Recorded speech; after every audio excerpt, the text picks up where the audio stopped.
tournament stages, when they pick out the Harris, that means they're probably going to have, they already picked out basically all their silence, right? You know, the glue on the one side, the Zippix with Harris on the other side, and usually when you have the kind of fighter going to the silence, we've seen a hyper carry coming from Falcon. You know, the hyper carry is usually Granger. You know, yes, if you can pick Assassin, hyper carry, the Ling, the Hayabusa, but those are just too little room to wiggle for mistakes, you know? But Granger, on the other hand, you can take Granger and you can stay in the back and do a lot of damage. And the Falcon, by the way, Naomi get a lot of vision usually when he played the support. Like I said, he likes to play aggressive. You saw how mechanically godly this guy is on all kinds of different characters.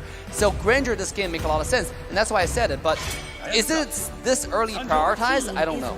I think the biggest problem I felt from the side of Falcon is that, yes, they pick up the Granger. I think that's, well, that's nice and dandy.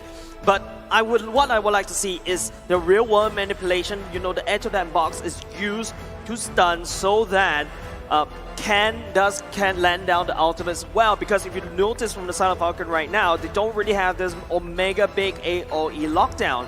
Whereas for the side of, you know, a Incendio, right? They do have definitely the Benedetta will be bringing in the Petrify. There's also this massive slow field coming out from the Estes. There's also that slow coming out from that carry. Something also very interesting is that Falcon banned away the Hayabusa. I think it's more of a knee-jerk reaction. Farsa is super wide open for the side of Incendio to pick up right now. It's also open for Falcon to pick up, right? It can be a choice for them. They can go for something. Okay, they go for something a bit safer with Lilia, but this just gives Incendio the chance to pick up.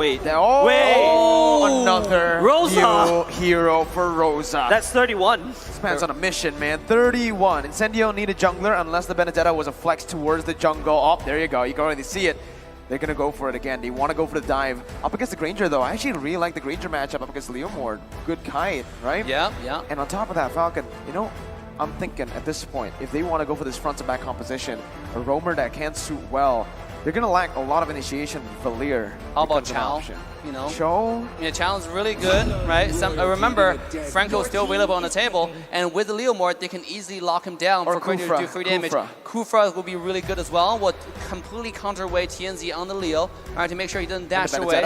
And the Benedetta, obviously, and Naomi play a nasty, nasty Kufra. Speaking of that, he's gonna go with Lolita.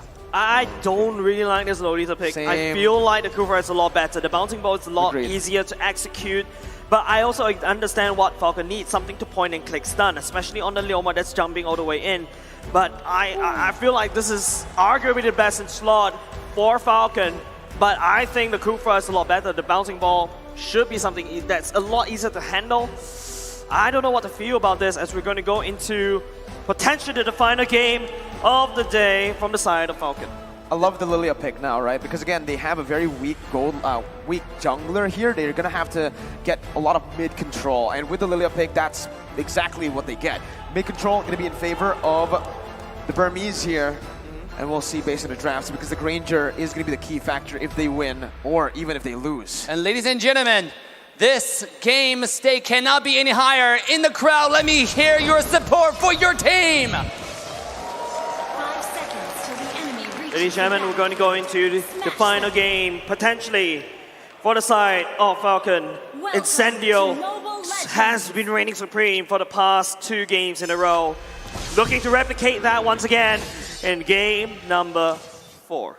Okay, let's take a look at it again, right? Ken, does he go for a killing spree? I do believe he, yeah. Okay, it's a killing spree emblem for Ken. Again, just very standard emblems here for both of the teams, you can already see. But Yellow Flash is still opting to go for the sprint on that glue. No flicker, not even the vengeance that, you know, we usually see. So Justin also is opting to go for that sprint. Oh, the wombo combo. Here we go, again. Kagura might be in trouble. And sure enough, the first blood going to Falcon. This is the 4th game in a row. Okay, some struggle signs, fight life signs happening for the side of Falcon. That is a good kill given over to Ken, and that's the power of the Granger in the early game. But when you go towards the later part of the game, the Rosa will definitely have enough items to burst down any single target from the side of Falcon, and it's so much easier for TNZ to follow up with the Phantom Steed. That's going to be really tough, I agree, right? Oh, who can actually get to the Granger? It's just the Kagura that I can really think of, and the Benedetta technically with the final blow, right? Oh, here we go. The stun comes in into the skill 1, and this is the Ken. Finding Death Sonata, and finding another kill into the jungler of Incendio. Falcon fights back in game 4. threading the needle. Good positioning by Ken to find that Death Sonata just in between of the members there. And you can see already they're trying to put Ken into a position where he can get the most gold here. Already taking a few hits on to the turret gold and even picking up that gold buff. So the snowball is already ready for Falcon right now. 1,000 gold lead and 2 kills onto Granger. That's a very early game gold lead, right? And not only just that, it is also Yellow Flash doing a tremendous job in making sure that someone stays still for Ken to land that ultimate. So remember what I said, I need Falcon to have a hard CC.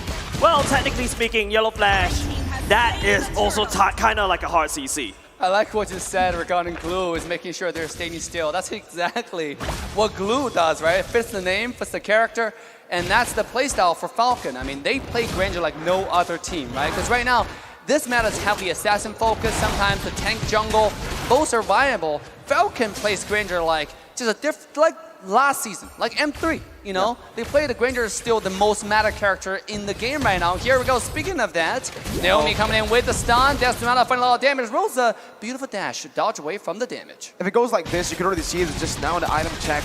Ken is already building towards the Hunter Strike very early on. If he gets that down, that's a lot of damage early for Ken, and there's no one on Incendio that can really sustain or soak in that damage. Remember, the Hunter Strike will basically add into Ken's mobility, getting more of that Rhapsody and getting the Death Sonata down easier. Yep, and not only just that, Rosa is going for the late game route, There you go. Pulling 3 minutes. pulling out the clock, but it's going to be a emblem coming out just for show for now. Zipex goes for the mystery shop. You mentioned about Hunter Strike for Ken. I'm looking at the same for TNZ as well. Hunter Strike also killing spree, but here we go. Here we go, Phantom Steed just to get away. TNZ, can he make a Yellow Flash into an Nimblance Blast? It's not going to come back for now, but TNZ taking low. Ken is the target, but he will find a reverse kill.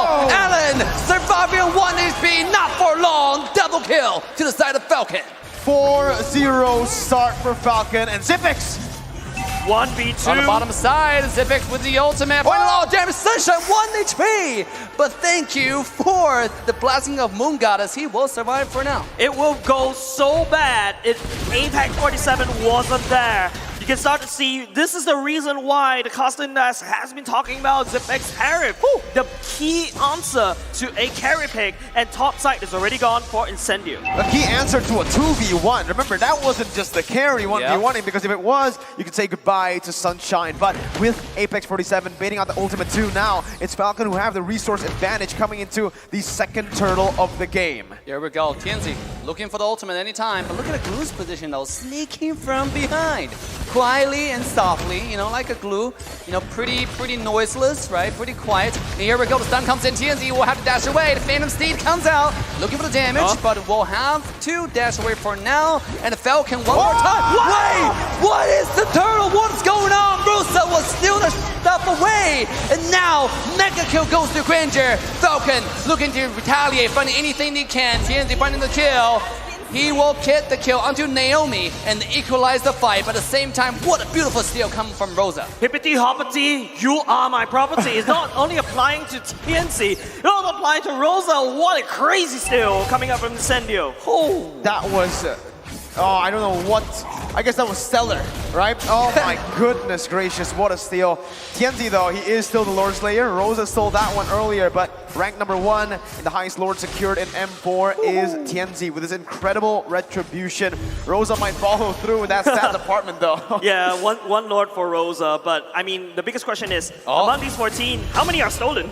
Oh, here we go. Nuance Blast. TNZ found himself in trouble, but a flicker this time, and TNZ will have to dash away. With 1 HP, he's able to get to safety. What a beautiful mechanic, and a little bit of miscalculation from Naomi on the flicker. Uh-oh, misplays happening left and right. That's gonna definitely impact the confidence coming in. And you can see Falcon, I think if they were able to get the turtle and a few more kills on the board just now in that turtle fight, you would actually see Ken go for more damage instead of going for the brute force breastplate in the second item. Sure, it's still really good here. It gets some more defense plus also that movement speed, but at this point with 4-0, let's see. I think he should have gone for more damage. I feel like this is not the final fall for the side Incendio. If you notice, Apex 47 has been babysitting Sunshine most of the time at the bottom lane. Another thing to also note is that Rosa is picking up the clock. Rosa is gonna slowly scale with the clock's destiny as time goes by. Falcon, on the other hand, Their time is a little bit short. Elaine. Yes, there's a Zipix at the last game, but Tianzi, One more time, jumping in onto Naomi, who's taking very low, but here comes retaliation though. Numerous Blast will go wide for now. And now Zipix finding his way into the team fight. Damage is in. Ken looking for the Death Tsunada, connecting one, but not the other two. And now Falcon looking to get away as Alien makes his entrance into the team fight. Yellow Flash on himself, isolated by the entire team. And Falcon now making a move onto the turtle. All ultimates gone. My goodness, that was a brilliant fight with both teams disengaging. Falcon, though, will have a bit more pressure to play with around the turtle, starting it up first here. So Incendio needs to find a proper response. They need to be able to get that gap closer down towards Ken. If Ken is in that backline free hitting, it should be Falcon who wins. Yeah, here we go. Look at that. Ken pulling the turtle away. But Alien, look at this position, and Rosa on the side. They're looking to flank the backline at any time. This is double trouble we're talking about. Speaking of double trouble, here's TNZ coming in with the ultimate one more time. But yet, it's just a trade-off of skills. There's no casualty just yet, but Naomi's HP is worrisome. ultimates are coming back up online already. It's going to be Falcon. Here we go. Oh, but here we go. They need to come into this The fight. mask, and this is a full Falcon diving in. They find kill number one at Apex 47, who had nowhere to go. As Alien on the run, he will get away, but a turtle cannot, as Falcon will take this objective. Beautiful execution by Falcon, baiting out that Phantom Steed first, looking to go for a team fight there, but it's all just a bait to bait out the resources. Ken, with no resources available from Incendio to actually dive into the back line, can get that Death Sonata easy. And that's the thing about Falcon's composition here. Ken doesn't even need to be close to the fight. All he needs to do is pop the Death Sonata from afar, and he does enough damage to zone Incendio away. If he targets it perfectly, he might even be able to assassinate some targets. And now you can see, carry, sure, Corrosion Sign and that Golden Snap, but when you're being outranged this much and you're out-sustained by a Herod that can just constantly be in your face while not taking damage, the carry really struggles. Not only just that, Brute Force Breastplate already built in before the side of this Granger. Need to prioritize on those defenses that here we result go. is the damage stun go down. One more time, TNZ jumping in. Naomi is the target. He will be taken down first. Yellow Flash. As now Incendio fighting back with Death a Guanjo. Death Tsunada connecting onto TNZ, who's taken down to one shred of health. Alien jumping in, but himself alone, and he will be quickly eliminated from the map. This is a 1v1 trade so far, and Falcon will move back to their side of the jungle. I take any EXP laner for my Roamer any day. Not that, Roamer's life don't matter, but your sacrifice is valiant.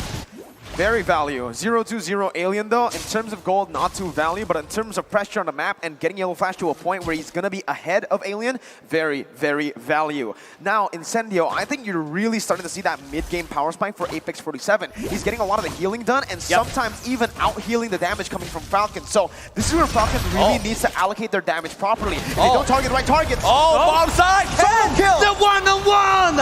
And Falcon take down the Supreme! Beautiful job from the Granger. Revenge from game 2. I feel like Falcon finally realized the way to counter the Leomord is in that Granger. Whenever that Leomord is charging towards you, he has to run in a straight line, and that's where you can land all your Rhapsody. You can land down, and that's MSCA modes. You can also land down your Death Sonata as well. It's going so well for Falcon, but at the same time, Falcon is on a timer. They need to end the game very quickly, and they know it. They're taking down turrets for now, and they're taking the First Lord. Incendio is really struggling to find, a proper engage to lock down that back line because of how good Falcon's front to back really is. You can see here, TNC gets the Retribution down, secures the purple buff. But with the Lord marching, Falcon just wanted to actually, bait out the Retribution, use it to siege more turrets here. Alien's doing a very good job at actually clearing out that top lane. And Falcon, they're forced to group up with the team. That's how the composition is made for, right? What the composition was made for. Guys, I haven't said Necklace of Durance for a long time. One more time. It is, the Death Tsunada connecting. As devastation, disaster still for the side of Incendio. Falcon take the tower and kill as dessert. Good wave manipulation. Now it's a slow push in that bottom lane. Bottom Yellow Flash side. jumping in. Yellow Flash finding a split. Is it going to jump in? Not yet. The objective's pretty clear. They got a bottom high ground tower. And now it's Ken finding the poke, just a little bit of naughty in the base before they move on to the second high ground tower. The first one's already gone down. Falcon is controlling this map. I like the fact that Ken, usually when he plays his Granger, he uses the Detonata to just poke as well, right? Not just dealing damage, but here in this case, there's no reason to poke with the SS on the enemy team. He holds on to that to actually execute the enemy members when they get back towards Apex 47, which is brilliant. I think the most important thing about from side Falcon, yes, that's a concealed play by Naomi, trying to look for some form of pickup right there. The mid lane turret is slowly crashing in. Yellow flash, creating a lot of space for Falcon to basically allow them to take the mid lane, but same thing. I like the itemization coming up from Justin, but Rienzi. This is brutal. Tienzi jumping in, found himself on the glue, but you know, that's not a target you really want to go to, and Tienzi was like, ew, this is too ugly. He walked away. So I like that, right? He just looks at glue, nah, you're ugly. I'm gonna run back on my horse to get away as fast as possible, man. But this composition for Falcon, it's built to siege. You can see so much zoning, so much range. Incendio, how do they even look for a fight here? The poke comes in. The Death Tsunada comes out, just a little bit of damage. Alien found himself isolated, has to dash away, but the last remaining tower will be taken out. Falcon looking to end the game and take us to game 5. Here we go. A little bit more poke. All right, they back away. I feel like Falcon is not respecting the damage coming out from Rosa. Usually in my ranked games, I don't know. I don't know whether to compare my ranked games and M4, but usually when you see a Kagura Umbrella, you stay the hell away from it. But Falcon, they ignore it. They know the Rosa doesn't really have that much damage as of now, and they're taking advantage of that. Exactly, I'll tell you why. It's just no damage, because if you look at the itemization from Falcon, there's not even a lot of magical defense, right? There's just one Athena there for Naomi, but if you look at the Kakura, just no damage. Genius Wand and the Clock of Destiny is all he has. Yeah, no damage gaming is not the word I want to describe Team Falcon. They're packed with damage. Alien will have to get away, but Yellow Flash in the front, split. Can't quite find the target just yet. And now they will move away, but remember, the Enhanced Lord is already born onto the Land of Dawn. It's Falcon making the move. Lots of ultimates already being expended by both of these two teams. Falcon does have the Lord advantage for now. This is going to be how Apex Zipix standing down. Oh, here we go. Zipix, the only people away. They find a Leo. They have the Super Sense. No, Leo is trying to steal the Lord away. Remember, this guy is the #1 Lord slaying on the map. You gotta respect the number to tell you that doesn't lie. Here we go, though. Monster kill goes on Ken. Falcon is unstoppable. And now they're gonna take on the Lord to solidify the control over this game. And speaking of that, in the mid lane is Alien being Tienzi being taken down. 10,000 gold lead, and it just seems like we are going to get that final game in the series. Now Sunshine zoned away. Oh no, he's out of the base. Oh, Sunshine. Wrong way. That's not where you should go home. Oh, here comes Numerous Blast connecting onto one. The Death Tsunada will find the kill. As Falcon claim the base. Ladies and gentlemen, we're going to a game 5. Well, ladies and gentlemen, the fans asked for it. We're going to go into game number 5. It is Incendio pulling out the Ube strat, which Falcon extremely knows how to handle. And surprisingly, they're allowing Falcon to just take it away. What an incredible draft from Falcon Esports in game number 4. We saw an incredible draft from